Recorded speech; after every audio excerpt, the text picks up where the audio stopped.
BLM calls looting reparations. Russia claims vaccine victory. Cuomo nursing home death toll even higher than thought. And Trump says Democrats are the real election meddlers.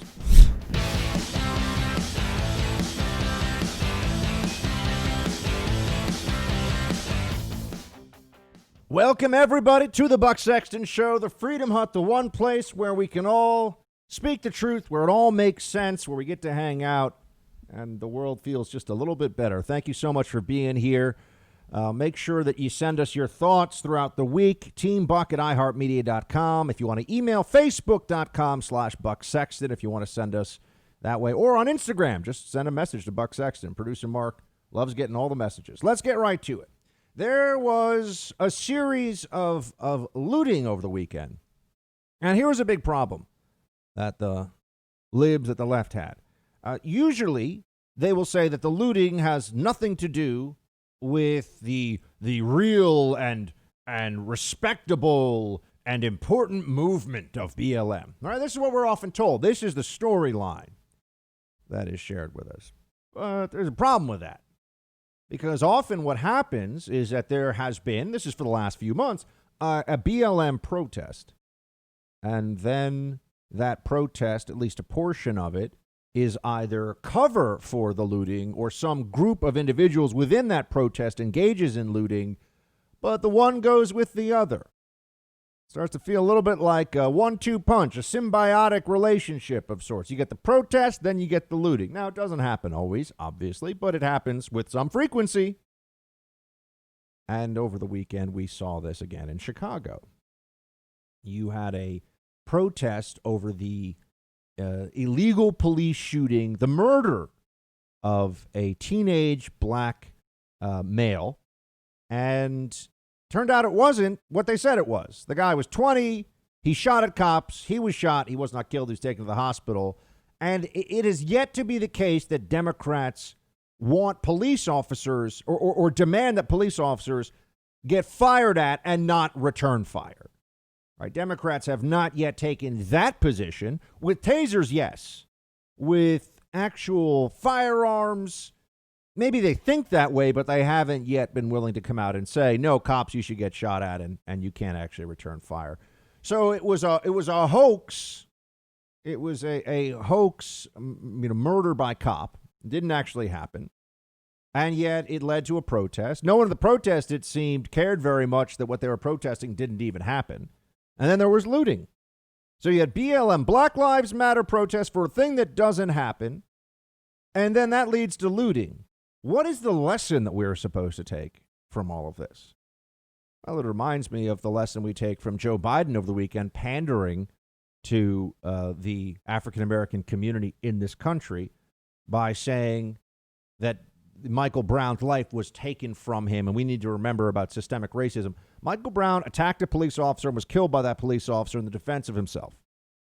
Every human being, I don't care what people say about historic wrongs or historic oppression or historic anything. Every person alive today, of every race, creed, color, has the right to defend himself or herself against violent assault. Every person on planet Earth. It is rooted in natural law. Doesn't matter what the state says. Doesn't matter what the politics are. You always have a right to defend yourself. And law enforcement, obviously, also needs that right, as they are supposed to be the front line of the use of force by the state against those who would break the state's laws. What happened the days after the looting in Chicago, which is an embarrassment to the city? It should be. The city of Chicago, the people that run it, the police force, the mayor, they should feel as though they failed because they have. They have. The police superintendent for Chicago, David Brown, here's what he said. Play clip 10. CPD became aware of several social media posts encouraging looting downtown. Officers were dispatched to our downtown area once we got word of these social media posts.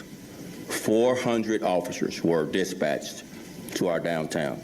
As the officers arrived to our downtown, the first incident happened at a store near the 87th and the Dan Ryan Expressway.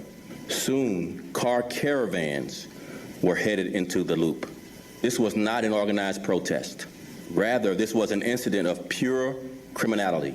This was an act of violence against our police officers and against our city. This was also coordinated, right? The looting was a coordinated response. You may have seen the vehicle being used to smash into the window of a store. This was thought through. They planned. The looters planned to do this. I'm sure if law enforcement was willing to look into it, they would see that social media and different communication apps were a part of it. But this was not the frenzy of the moment. This was not people overtaken by feelings of rage because of the story of another young black man killed illegally, murdered, shot down in the street by police. That didn't happen, at least not in a way.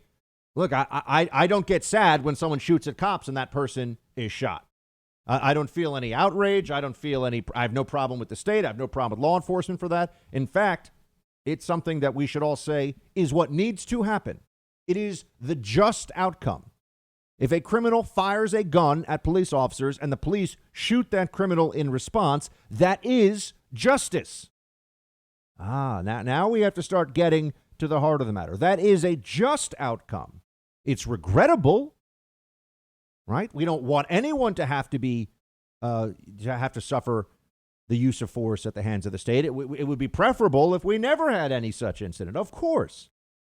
But when someone makes that decision, it is, in fact, the just outcome for police to respond with lethal force in that way. We need to understand that. Okay, there's no license for people because they're upset, because they feel like there's systemic racism or oppression or whatever else it may be. And who gets to hold up that mantle? Do white liberals, for example, on behalf of oppressed African Americans, get to engage in violence against cops and think that they're acting in a way that is justified? Clearly in Portland, they do think that. So we have to push back on this. We have to shove this narrative out of the public square. We have to defeat it. And we can't dance around it. We can't pretend that it's not there. They told people that this was the result of a police shooting. It did not happen. This was rooted in ignorance and exploitation of the moment for thievery, for stealing. People who were involved in this were stealing. Okay? Let's be very clear. This is a criminal act. Now, they will also tell you that this has nothing to do with BLM. That there was a BLM protest, and then there was coordinated rioting and looting, right? These are really two of the same thing. There are two things that go together. Coordinated looting and rioting. You had BLM with all of this there. And then the police have to come out in full force. And it's a total nightmare for the city of Chicago because other businesses will think, do I really want to set up down there? There were small businesses. There were independent operators. Not that we should. There's this attitude as well. Oh, well, they have, it's a CVS. It's a major national drug chain. It's a big designer clothing store. Who cares because it'll all be okay. They've got enough money. No, there are big stores closing all over the place, and those stores represent jobs. There are people that feed their families because of the paycheck they get from these stores that may never reopen again. And these looters are doing this to Chicago when the city has already been kicked in the stomach by COVID-19, the lockdowns, the lunacy of the libs that if we just keep pretending like we can wait this thing out, everything will get better. But while the city is in this fragile state, they're seizing that moment, seizing that opportunity. And that's why I think it's so important that we really speak honestly about the mentality here. Black Lives Matter members in Chicago, according to Fox, held a rally. This is after all this stuff happened, right? After $60 million in property damage, 13 police officers injured, over 100 arrested. BLM holds a rally.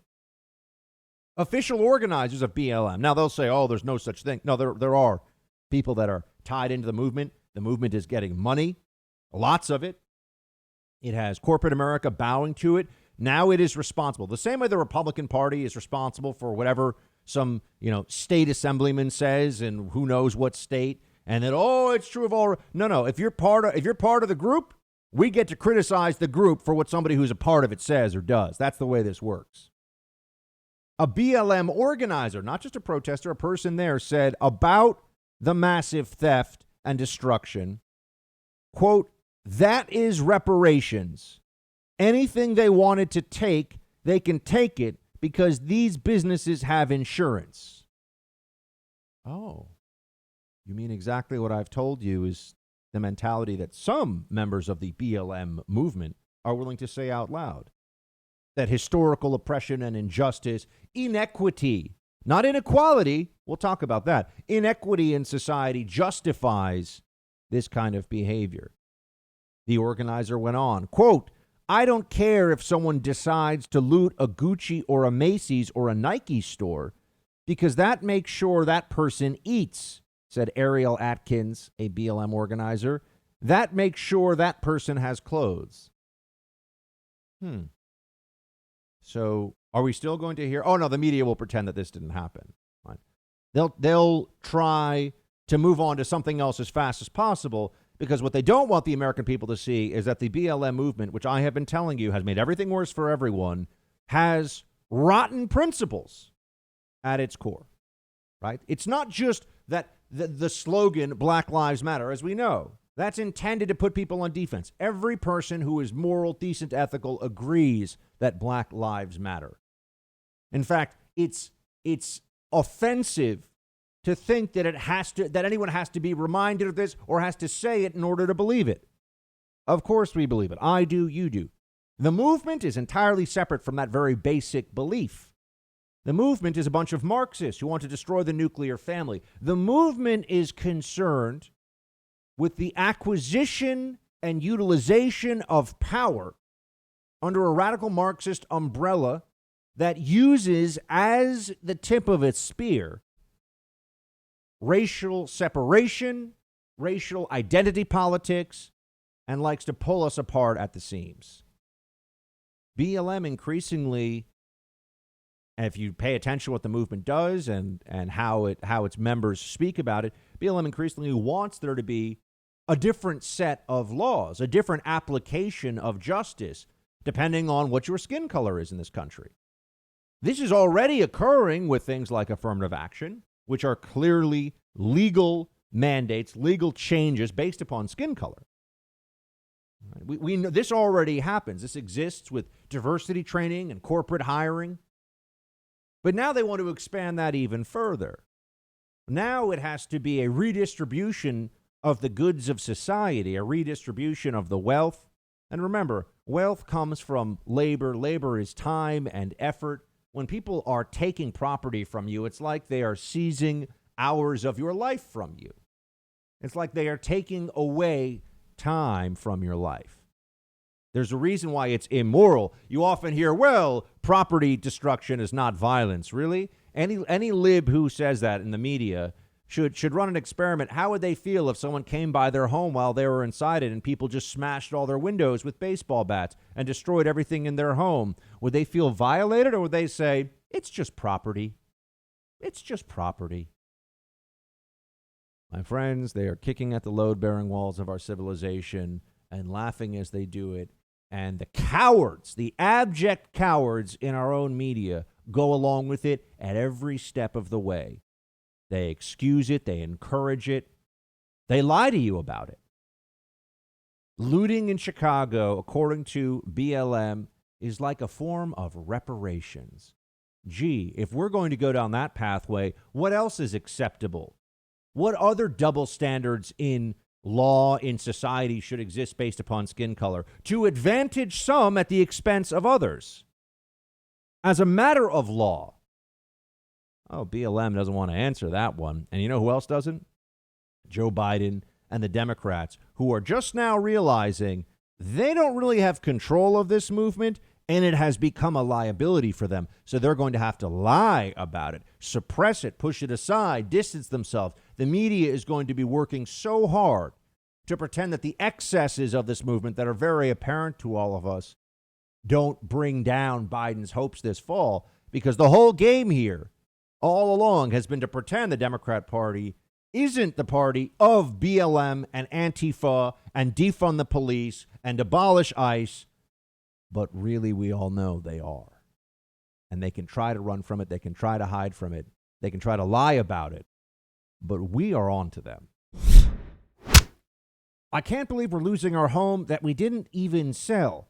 That's what Deborah said when she found out that she was the victim of home title theft, which is a crime that can actually cost you your home. Here's how it works. The bad guys find your information online. Then they forge your signature stating you sold your home to them.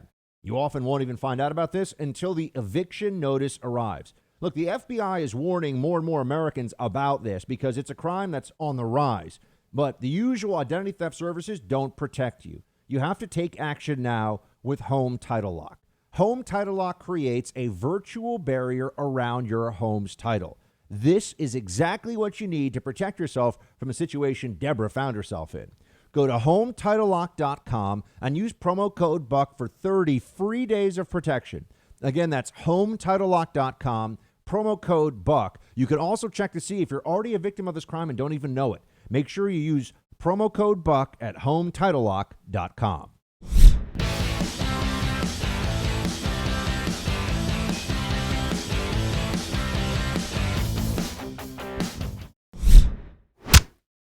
We are waking up in shock this morning. In the early morning hours of today, dozens of individuals came to our Loop, Mag Mile, River North, and Gold Coast neighborhoods, as well as our commercial district around North and Clybourne. These individuals engaged in what can only be described as brazen and extensive criminal looting and destruction. And to be clear, this had nothing to do with legitimate, protected First Amendment expression. You know, that's supposed to be brave, right? It's supposed to be, oh, here's the mayor of Chicago saying that this has nothing to do with First Amendment. Yeah, we know that. Does anyone really think it does? But notice the way that the movement BLM will be criticized is always saying the most obvious and whatever they can say that's not really going to go after the core of the movement. Here's the problem with BLM. It is built upon lies. It is built upon lies. Okay? It is built upon the lie of Michael Brown's martyrdom. It is built upon the lie that young black men are killed illegally and without consequence by police on a regular basis, systematically in this country, that people don't care when that happens, that there's no outcry when that happens. These are lies. So it's very hard for anybody to take a movement for justice seriously when the movement is initially started by the injustice inherent in telling the public untruths to get them to their side. No one's going to say that in a position of Democrat authority, though. No, we still have to do this thing where despite now we're months into it, we see what does this movement do? Does this movement bring people together? Do they bring people together in peaceful protest? And do you see an effort to persuade, an effort toward dignity for all people, for justice for all people in this country? No, it's divisive. It's full of virulent anti-cop hatred, time and again. It often devolves into violence. It often devolves into looting and destruction. $60 million of property destruction in one night in Chicago. $60 million, folks. Why do we have to pretend like this movement is a good thing at all? I keep saying it. It has made everything worse for everyone. Nothing is better because of BLM. Nothing. It is an expression of rage. It is an expression of excuses by Marxists who seek to divide and conquer the United States. And to do so, they rely upon reflecting whatever anger that exists in the community on specific people, on specific targets, without ever actually addressing why do the problems in certain communities exist as they do. No effort to, it's all the cops' fault, you see.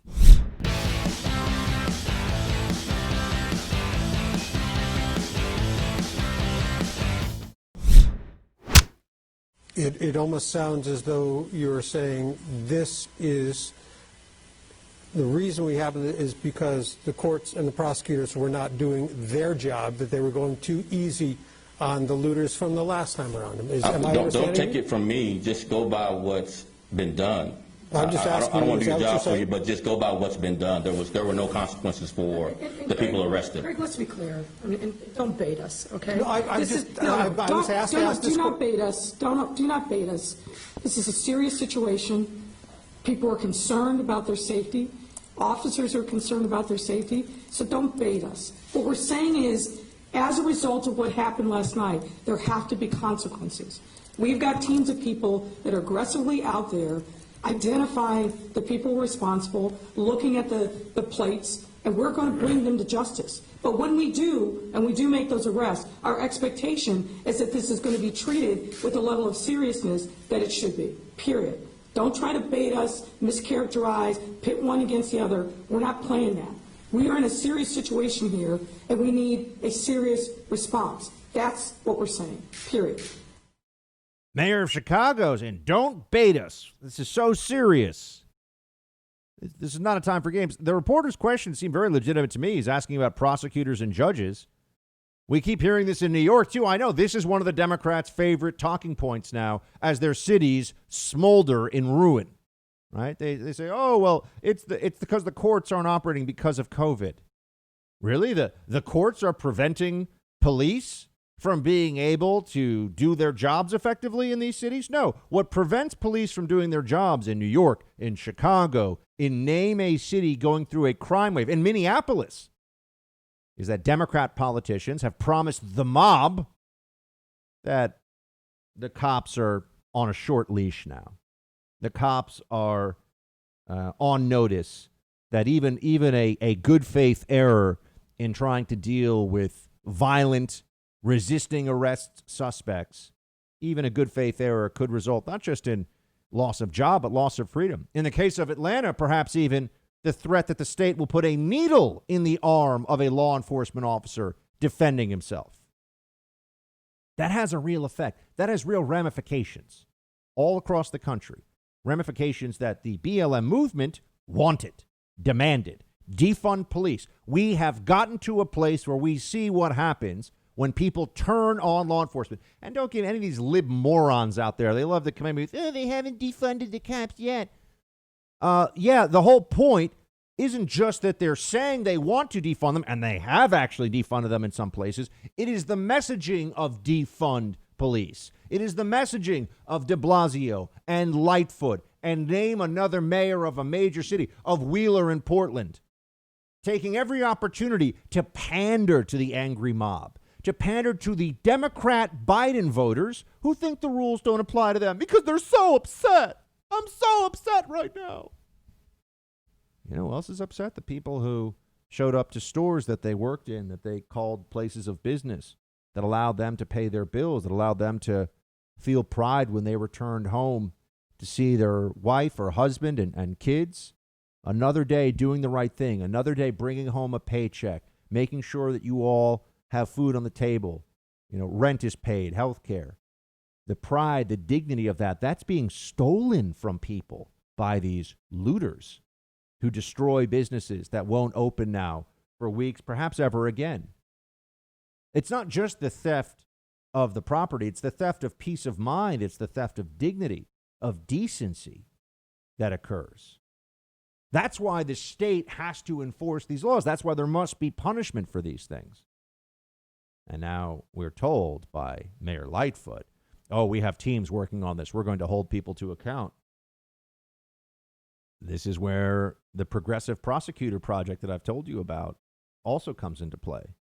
Do you think that the Kim Fox prosecutors, Kim Fox-like prosecutors across the country, she was the one in the Jussie Smollett case, do you think that they're really willing to drop the hammer down, so to speak? Do you think they're really willing to put away a looter at this point in time? No. Not in Chicago. Not if you want to keep your prosecutor job. Not if you want to be district attorney, maybe become mayor yourself. No, you're going to find rationales for letting people off easy. Look at what has been happening in this. These are all Democrat ideas. And this, unfortunately, has been one of the places where the Trump administration was infiltrated with some very faulty lib thinking. Okay, the lib thinking is if we only do more criminal justice reform, if we try to meet them halfway, we will have safer communities, we'll have better outreach to the minority community, and there'll be more justice. What has ended up happening is you get rid of bail. You have people who are released who go out and commit more crimes. Somebody recently killed the woman he raped who was a suspect against him in a rape trial. He was let out of prison because of COVID fears. So they used the fear of COVID to let people out who shouldn't have been let out. They get rid of bail so that judges have a much harder time holding anyone. They tell cops, you better find a way to wrestle lunatic suspects to the ground, emotionally disturbed persons to the ground, and not make it look like you're using any violence against them. Or else you'll lose your job and maybe go to prison and have your life ruined, your family's life ruined. All these things coming together result in what we're seeing right now, the doubling of shootings year to year in the month of July in a place like New York. Right? The doubling of shootings. This is America's largest city, 8.6, 8.7 million people. Chicago's the third largest city. Look at the major cities across the country. Why is violence rising in all of them? And especially when you're talking about the statistics here, the numbers. It's in a year when people have been largely confined to their homes. Far less human interaction on the streets, far less opportunity, you would think, for criminal mischief and criminal predatory behavior. But no, the number, we're breaking records in all the worst ways in many cities across the country. Why? Because of the lies the Democrat Party told. This is squarely on them. I hope, I really mean this, my friends, I hope that it costs the Democrats the presidency and control of the House. I can't tell you that it will, but that would be justice. That would be justice for the store owners, for the employees of those stores, for the people who live in neighborhoods who have been terrorized by this. And by the coddling of the media, of a movement that has brought no benefit other than the social justice virtue signaling for mostly white liberals out in the streets for their Instagram and their TikTok videos. They're not helping anyone in society. They're not tackling systemic racism. They're not making racism go away. In fact, they're creating a society in their minds where race becomes a determining factor in innocence or guilt, where race all of a sudden can be used to the benefit of minorities against non-minorities, whites and Asians predominantly, in the legal system. They believe in this. They believe in these changes to the country. All of this is negative. All this is destructive. And we're seeing the results. And they want to hide the results. They'll try, but they can't really. Because we see them for what they're doing. We see what's going on. Will they hold them responsible in Chicago for the looting? I don't think so. I don't think so. Will we hold the Democrat Party responsible this fall? Will the Americans listening to this in Ohio, in Florida, in Nevada, in Wisconsin, will they recognize what the stakes are and what the Democrat Party has become and rebuke it at the ballot box? That is the question that I leave for you right now. I certainly hope the answer is yes.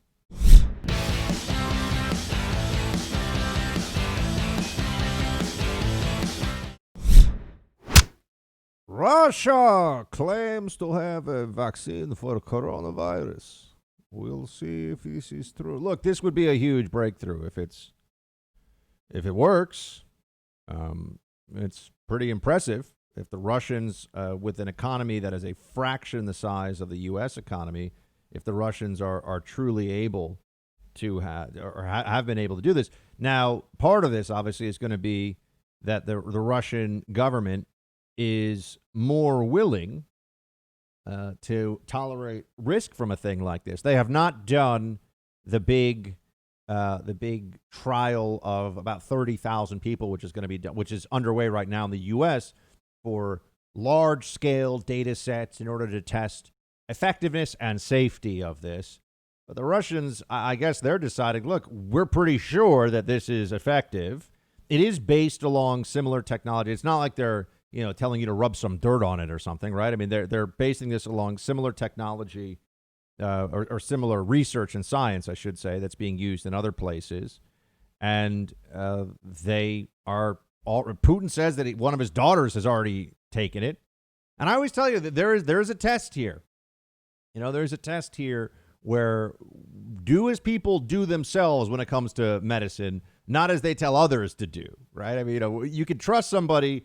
I mean, I trust a doctor who will tell me that, for X disease, he or she and his whole their whole family have taken the treatment or been vaccinated. That always adds a little layer of, okay, I think that's probably more. It's more likely that you can trust that person's opinion even more fully, at least.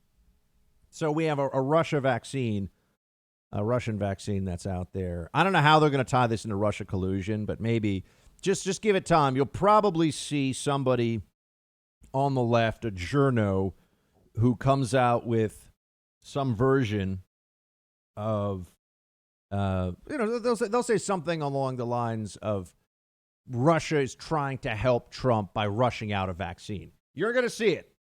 All right, it's a prediction, but I think you're going to see, oh, look at this.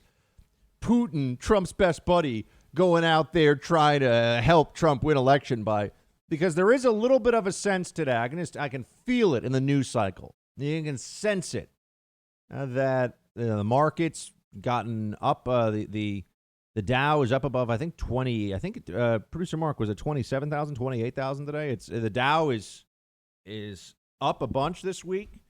And there's a sense that, okay, we're getting close here, almost into September, October.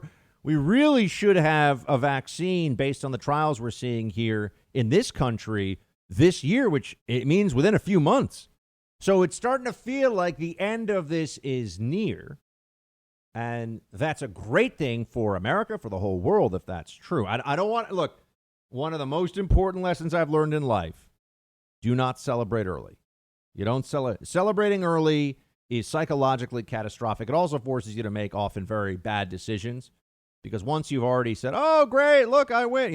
You never want to be the guy, right, producer Mark? You don't want to be the guy who's doing the touchdown dance before you get into the end zone and you get tackled, right? That the team doesn't like that guy. Yeah, that's not a smart move. Yeah, that's not a good move. You don't want to be that guy. So I'm not high-stepping yet on the COVID vaccine because who knows, right? And who knows about this rush? I'll tell you this. Would I take the Russian vaccine? No. Producer Mark, would you take the Russian vaccine? No, absolutely not. Yeah, no. I don't think so. I mean, there's a part of me that's hoping it would make me Ivan Drago from Rocky IV, and be like, I must break you. But I don't think, no, it's not going to do that. So I do believe, I do believe that there's a lot of 20. Yeah, it's over 28, down over 28,000 today. People are starting to feel it. They're like, I think it's going to come back. And here's what I want you to be prepared for. And you've got to get your mindset in this space now, because otherwise you will give the other side more credit than they deserve on this, right? You've got to look at this as it is right now, and you've got to say, okay,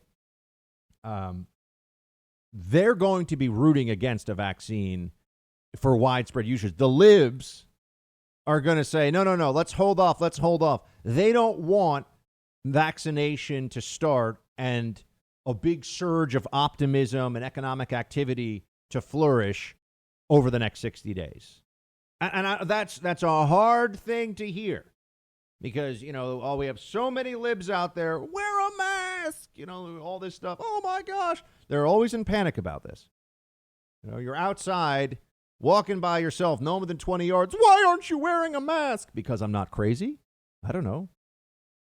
But those same libs, remember, the COVID virus for them has been, and I'm now going deep into lib psychology for you. I know. Buckle up.